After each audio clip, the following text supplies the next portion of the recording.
Meus irmãos, a paz do Senhor Jesus, Deus abençoe a todos, todos os jovens do nosso querido Brasil.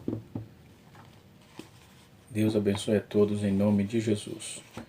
Nesta oportunidade, é o melhor, você está no canal Rascunho da EBD, eu sou o pastor Edivaldo Pereira e nós vamos estar comentando sobre a lição de número 8. Lição de número 8, que tem como título, está aqui a lição, que os nossos jovens estão estudando, ok? Jesus Cristo, Filho do Homem, Filho de Deus, e nesta oportunidade estaremos estudando, aqui o título da lição, a obra salvífica do Senhor Jesus Cristo, ok? A lição tem os comentários do pastor Tiago Brasil, e nós estaremos trazendo aí subsídio para os irmãos dos nossos professores, da nossa querida Assembleia de Deus e as demais denominações. Deus abençoe a todos, fique à vontade, você pode fazer os seus comentários abaixo desse vídeo, fazer perguntas e pode entrar na nossa rede social que eu sempre está à disposição, tá bom? Deus abençoe vocês em nome do Senhor Jesus. Amém? Vamos partir para a nossa aula, a leitura bíblica, o texto bíblico está em 2 Coríntios, capítulo 5, versículo 11 a 21. 2 Coríntios, capítulo 5, versículo 11 a 21. Ok? Muito bem. Partindo desse pressuposto, nós temos aqui uma introdução e o comentarista vai dizer assim: a obra da salvação pode ser analisada por vários ângulos. Uma das possibilidades é a compreensão da salvação a partir dos gêneros, atos de Deus em nosso favor. Do generoso atos de Deus a nosso favor. Se elegemos três deles: sacrifício, reconciliação e redenção. Então veremos aqui que o resgate da nossa vida foi realizado pelo Altíssimo, o Altíssimo Deus, conforme a nossa lição aqui e conforme a Bíblia, através de ações que repercutem toda a trajetória da humanidade, passado, presente e futuro. Então a experiência da salvação é viva e dinâmica, por isso refletimos sobre ela e sejamos edificados. A começar, irmãos, nós temos que trabalhar conforme a lição. Primeiro tópico da nossa lição é o sacrifício. O primeiro subtópico é o que é o sacrifício no Antigo Testamento, E preparei aqui um adendo a vocês para nós trabalharmos nesse domingo. Domingo próximo estaremos estudando sobre essa questão. Então o comentarista colocou aqui primeiro tópico de número 1, o sacrifício. E assim vamos para frente. Ainda há uma síntese interessante aqui, logo no início da nossa lição, na página 5.3. Síntese: não existe urgência mais destacável em nossas vidas do que a garantia da nossa salvação em Jesus Cristo. E como chegamos lá, Então vamos partir para essa questão. O que é o sacrifício no Antigo Testamento? Primeiro subtópico. O segundo subtópico é o que é o sacrifício no Novo Testamento. O terceiro subtópico é o verdadeiro sacrifício. E também vamos ver a questão da reconciliação. O segundo tópico da nossa lição é a reconciliação. O primeiro subtópico desse segundo tópico é o que é reconciliação. O primeiro tópico. O segundo é o protagonismo de Deus no ato da reconciliação e nosso papel. O terceiro é a reconciliação por meio da cruz. E o segundo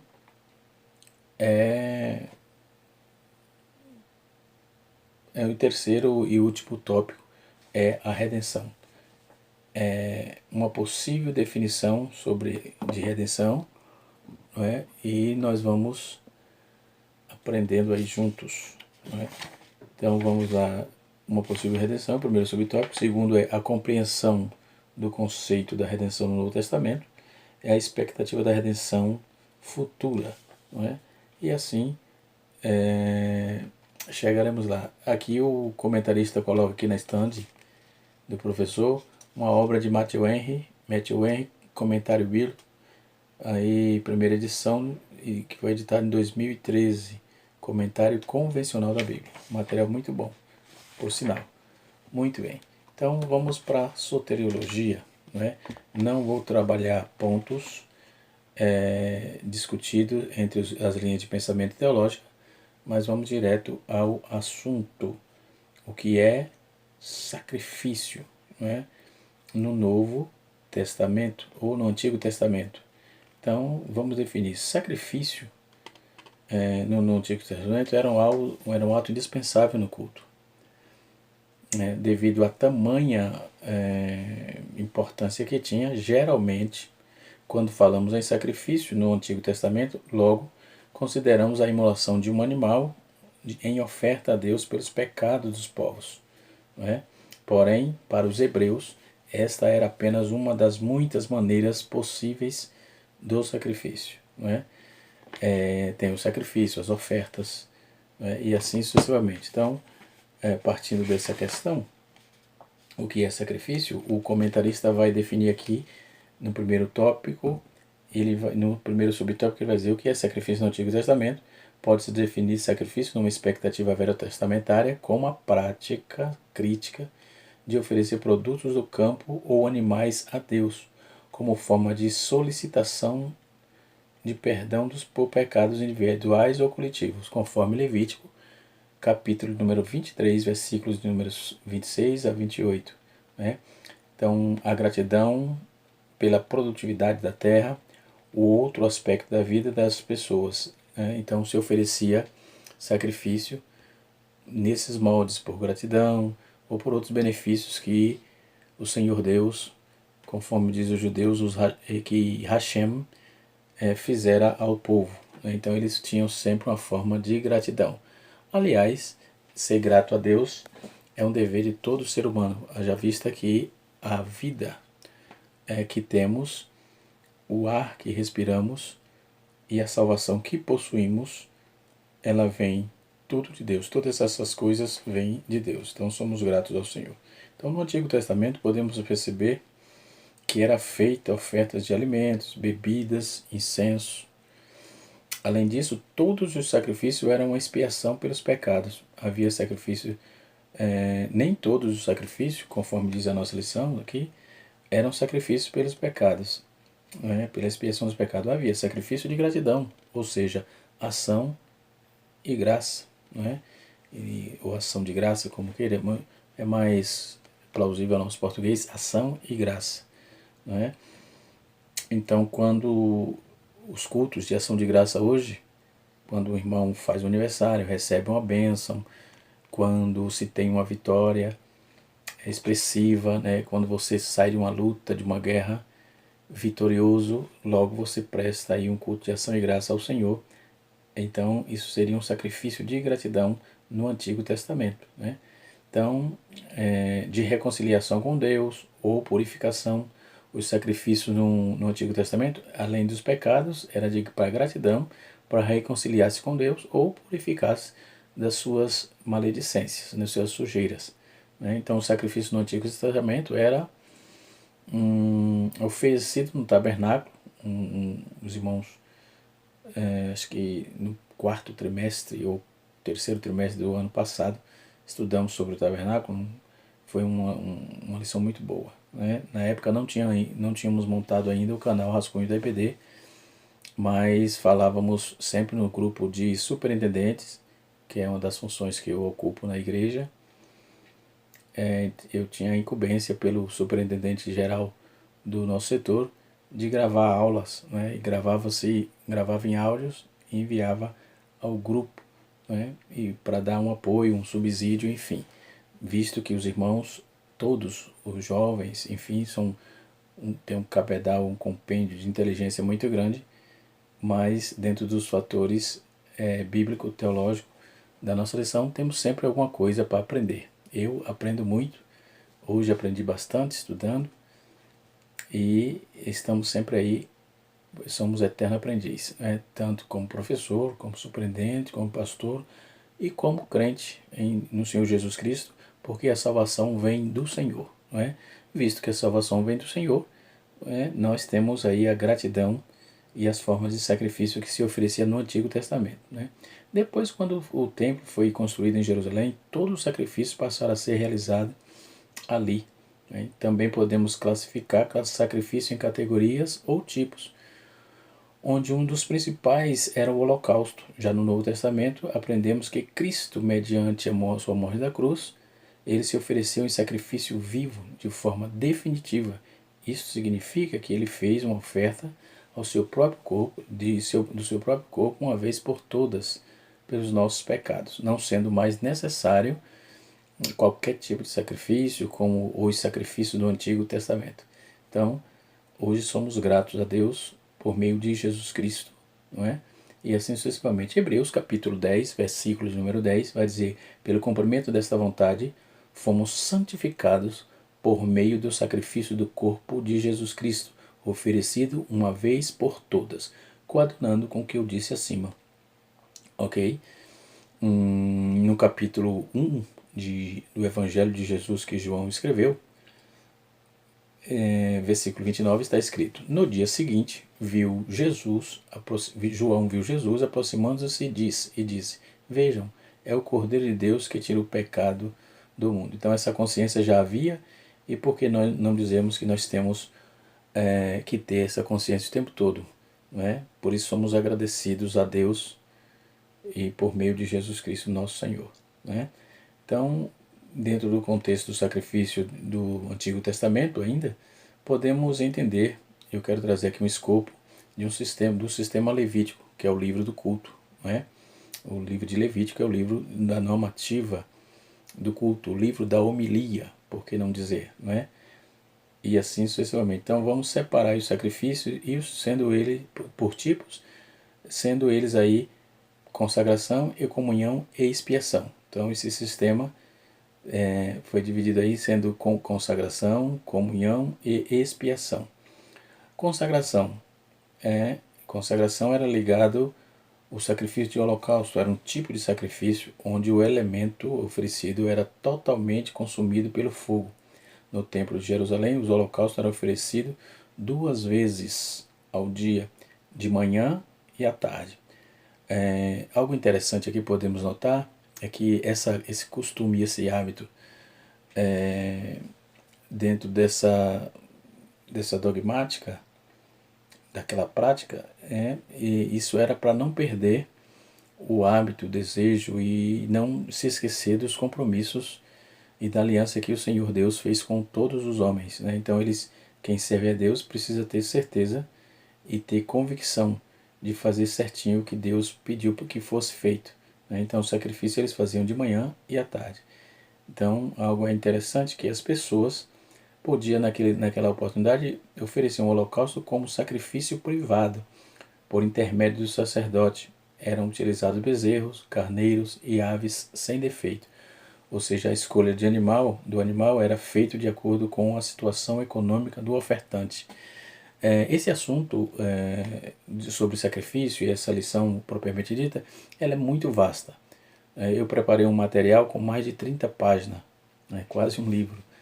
E tem muita coisa, não é? Mas não temos tempo para falar tudo aqui num vídeo de 25, 30 minutos, 32 minutos, 33. Por isso vamos ficar devendo aí na classe, a gente pode mandar para os irmãos aí, quem desejar, ok? E depois vem ainda sacrifício nos moldes de consagração, ainda vem a oferta de manjares. O que era a oferta de manjares? A oferta de manjares era um sacrifício onde uma porção de alimento era queimada como oferta a Deus e o resto do alimento era dado ao sacerdote do templo. No caso de uma pessoa, e o resto do alimento era dado no templo. No caso de uma pessoa muito pobre, a oferta de manjar podia substituir o sacrifício animal pelo pecado. Então era utilizado grãos de trigo ou cevada, né? Então quando era pobre, o máximo que tinha era grãos, então ele era recebido esse tipo de sacrifício também pelo pecado, quando a pessoa era pobre, né? Flor de farinha, incenso, pão cozido, ou seja, sem fermento, sal ou fermento e o mel eram proibidos, né? O fermento e o mel era proibido dentro do sacrifício. Outro moldes que eu falei de três, que foi consagração, comunhão e expiação, né? Então o sacrifício são três tipos, né? Consagração, comunhão e expiação. Então falamos dois de consagração, agora vamos falar de comunhão, ok? O sacrifício para obter a comunhão com o Senhor. Então, vamos lá. Tem o sacrifício pacífico, né, já no tipo de comunhão. Esse sacrifício era também conhecido como oferta de comunhão. Era um sacrifício que primeiro era oferecido ao Senhor e depois era distribuído ao ofertante, à sua família. O sacrifício pacífico servia como um tipo de alimento da aliança, né? Pois simbolizava a união entre Deus e o seu povo. Então era utilizado qualquer animal do gado sem defeito e pães. Depois, o outro tipo de sacrifício era expiação, né? Nesse sacrifício de expiação, nós vamos ver expiação pelos pecados. Era uma oferta especial por diversos pecados praticados contra o próximo, contra Deus, né? Neste caso, era preciso ser oferecido um carneiro sem defeito como sacrifício, além de uma restituição em espécie, ao qual se acrescentava uma quinta parte do que o sacrifício, do que fora melhor, do que fora defraudado. Então, o que você defraudou tinha que repor, não é, por meio dos sacrifícios que era oferecido. Então, para a pessoa ofendida, por exemplo, esse sacrifício tinha como finalidade restabelecer o relacionamento com Deus, que havia sido comprometido pelas faltas praticadas ou por algum estado de impureza. Eram utilizados novilhos, bode, cabras, ovelhas, 2 pombinhos, e a 10ª parte era uma efa de flor de farinha, ou seja, como em outros tipos de sacrifício, a escolha da oferta também dependia da situação econômica do ofertante, não é? Então observe que é bem explícito aqui o texto.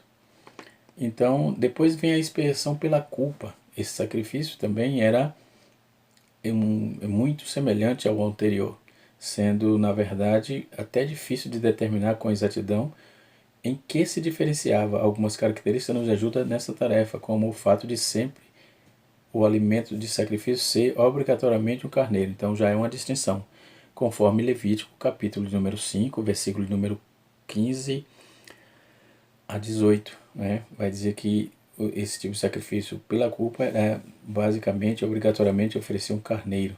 Além disto, se a fraude cometida contra o próximo ou contra Deus podia ser estimada em uma quantia de dinheiro, era acrescentada então a obrigação obrigação de paga. Tal dívida da íntegra crescia crescia de uma quinta parte. Então, disto, além da fraude cometida, que se cometia contra o próximo e contra Deus, podia ser estimada aí uma quantidade de dinheiro. Aí já entra o dinheiro que era acrescentado aí a obrigação de paga pela dívida na íntegra, e acrescia aí uma quinta parte, né? E assim sucessivamente. Sacrifícios judaicos também no Antigo Testamento, nós vamos ver que Jesus foi suficiente para cumprir e abolir todas essas ordenanças de uma vez por todas, né? Então, cada tipo de oferta, de sacrifício significa conheça aí todos esses aparatos de sacrifícios de que se oferecia ao Senhor, né? Então, consagração, corban, terumar e tenufar. Então, consagração, Corban, Terumá e Tenupar. Então, esses sacrifícios são dentro da palavra hebraica, né? Então, o sacrifício do holocausto, capítulo 1, versículo 1 a 17 de Levítico.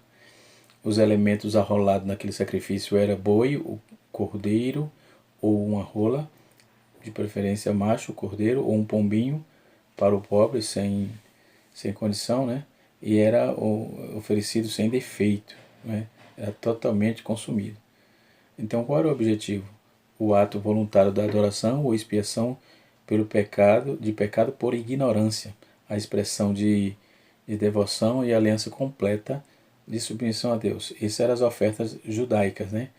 Então, a oferta de manjares, conforme Levítico capítulo 2, versículo de 1 a 16, flor de farinha, azeite de oliva, incenso, bolo com sal, sem fermento nem mel, que também fazia parte dos holocaustos e das ofertas pacíficas, junto com a libação. O ato voluntário aí era para que isso? Qual era o objetivo? O ato voluntário era para adoração, dedicação a Deus, por sua vontade, por sua bondade, aliás, e provisão. O azeite simbolizava alegria, ou simboliza, não simbolizava não, simboliza. Depois uma oferta pacífica, que está inserida em Levítico capítulo 3, versículo de 1 a 17, e era qualquer animal sem defeito do rebanho, variedade de pães. E era para oferecer um ato de voluntário de adoração, ações de graças e comunhão, junto com a refeição comunitária, né? Hoje sempre nos reunimos, alguém ainda comenta, crente não bebe nem fuma, mas come bastante. Pois é, tudo isso é para a glória do Senhor, contanto que não cometa o pecado da glutonaria, né? Mas desde que haja satisfação, alegria e tudo dentro do equilíbrio, pautado dentro do respeito e da consideração e da devoção ao Senhor, não tem nenhum disparate nisso. A oferta pelo pecado você vai encontrar em Levítico capítulo 4, Levítico capítulo 5, Levítico capítulo 6, mais especificamente em Levítico capítulo 16, versículo de 1 a 34. O que ia nesse sacrifício era o novilho, no caso do sumo sacerdote, todo o povo de Israel, um bode no caso do príncipe, e o cabro e cordeiro no caso de pessoas do povo. Então o novilho era um caso, se fosse pelo pecado do sacerdote, se fosse um bode era no caso de um príncipe, do pecado de um príncipe, e uma cabra ou cordeiro era no caso de pessoas. Uma rola ou pombinho era no caso do pobre. Então a 10ª parte da flor de farinha é no caso do muito pobre. Então era a expiação. Qual era o ato aí? Para quê? Qual era o objetivo, ou melhor? Era para a obrigação para certos pecados, por ignorância, confissão de pecado e perdão dele, purificação da mácula do pecado e etc. Depois vem a oferta pela culpa, que está inserido no capítulo 7, versículo de 1 a 10. E isso era oferecido carneiro ou cordeiro, entendeu? E assim sucessivamente. Então era a purificação da mácula, que é a restituição de 20% de multa que se oferecia naquela oportunidade, né? Então, oferta do Antigo Testamento, eu acho que está bem esclarecido aí. Depois, nosso próximo ponto nós vamos ver aqui na nossa lição, o que significa o sacrifício no Novo Testamento. Então, basicamente, eu já falei, mas vamos citar aqui. Já no Novo Testamento, na nossa lição está escrito assim, já no Novo Testamento,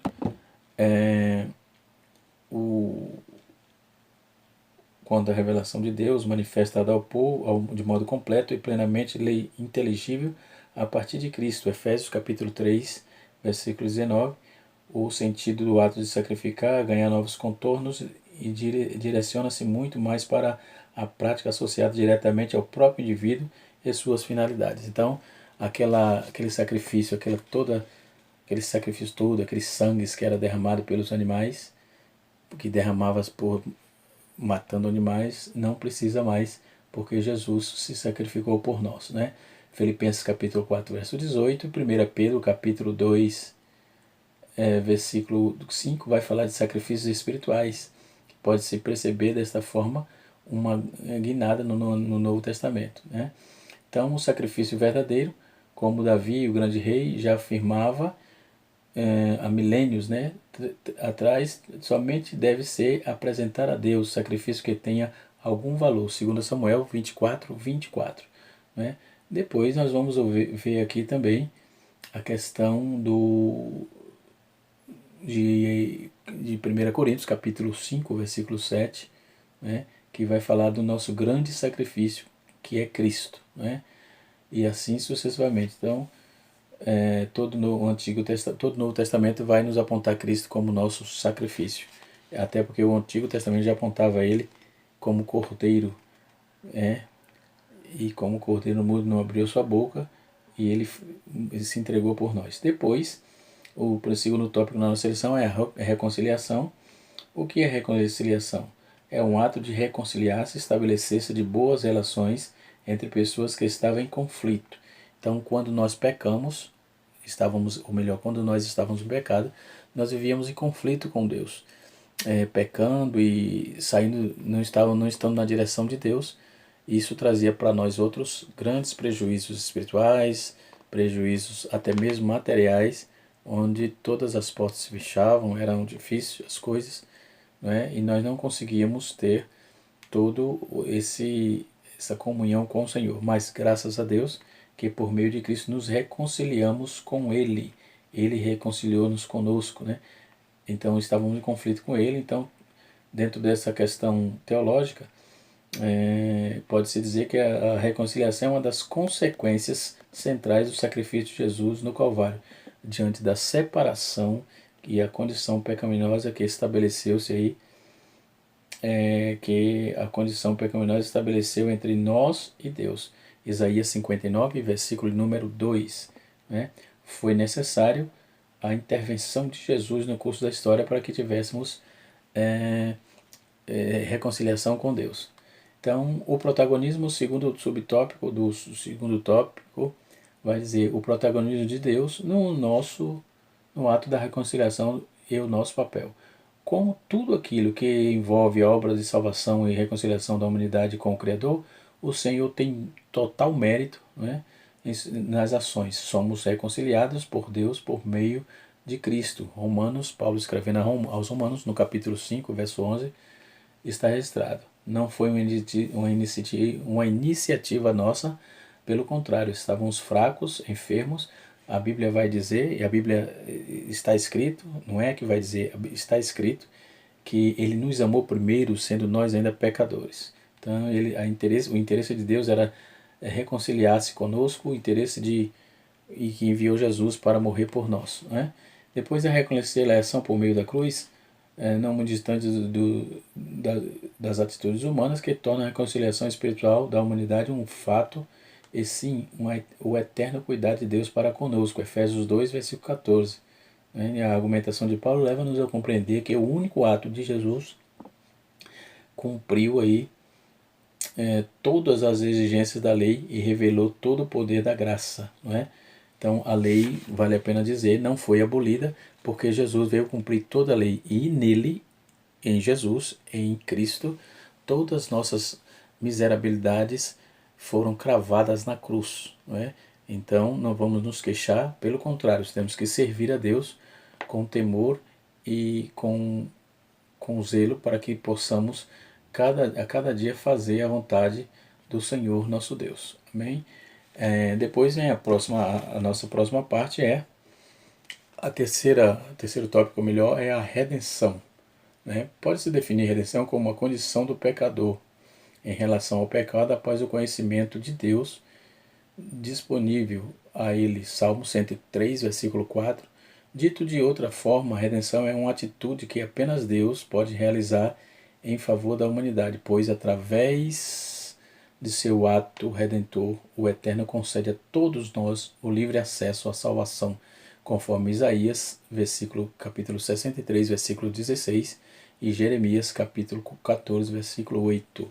Aí o versículo proposto pela nossa lição, ainda em 1 Pedro, capítulo número 1, versículo 18 a 19, também texto proposto pela nosso comentarista, pela nossa lição. Está inserido aqui na nossa lição bíblica, não é?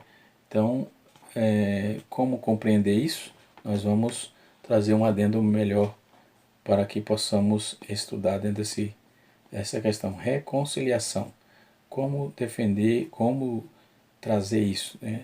Então, nós estávamos separados de Cristo e nós acabamos de receber de Deus, por quando tomamos uma decisão, reconciliação, redenção, nós fomos redimidos do nosso pecado.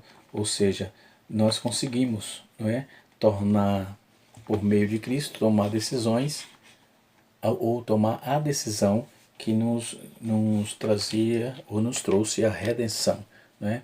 Então, uma compreensão do conceito de redenção no Novo Testamento, nada melhor quando a própria Bíblia encarrega de apresentar-nos uma definição clara e objetiva de um determinado conceito, né?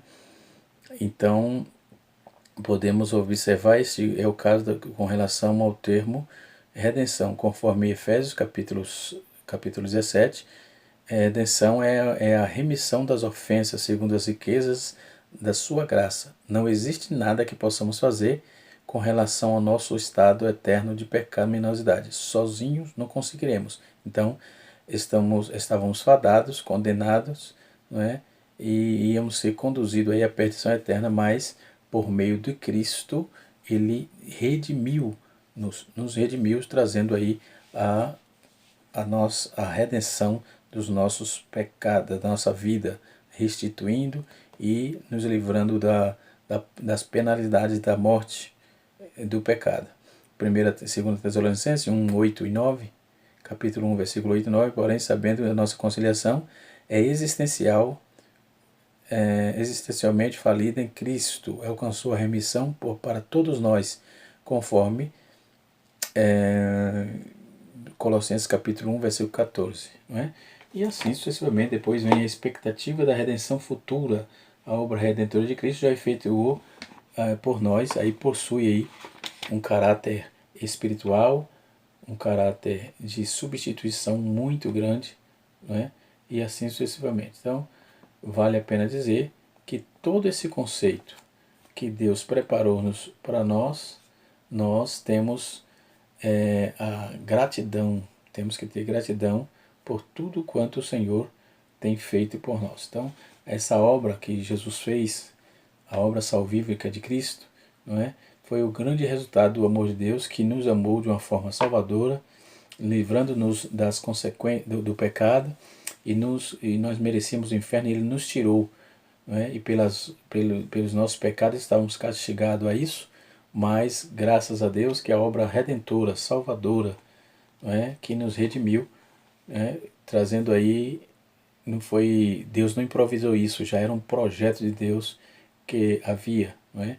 Então foi planejado desde a eternidade, conforme Efésios, capítulo de número 1, versículo 1 a 14 de Cristo, foi exatamente nos trazer da morte para a sua maravilhosa luz, das trevas para a luz, né? Então, no Antigo Testamento, tudo, e no Novo Testamento, a obra da reconciliação, o pecado que nos separava de Deus, e logo após a queda de Adão, Deus restituiu por meio de Jesus Cristo. Tá certo? Que Deus abençoe todos, em nome de Jesus. Procuramos abordar ponto por ponto a nossa lição. Como eu já disse, o assunto é extenso, tem bastante coisa para que fosse dita, mas devido à exiguidade do tempo, não temos aí uma condições mais ampla, né? Ou seja, um tempo amplo para aqui no vídeo para expor. Tá certo? Que Deus abençoe a todos os nossos jovens. Um abraço e até a próxima aula, se Deus assim nos conceder a oportunidade. A próxima aula é a aula 9, a salvação ofertada por Jesus Cristo. Um abraço, Deus abençoe e uma boa aula a todos, no nome de Jesus. Se você gostou, deixa o seu like, curta e compartilhe e nos ajude aí a progredir no nosso canal. Deus abençoe em nome de Jesus.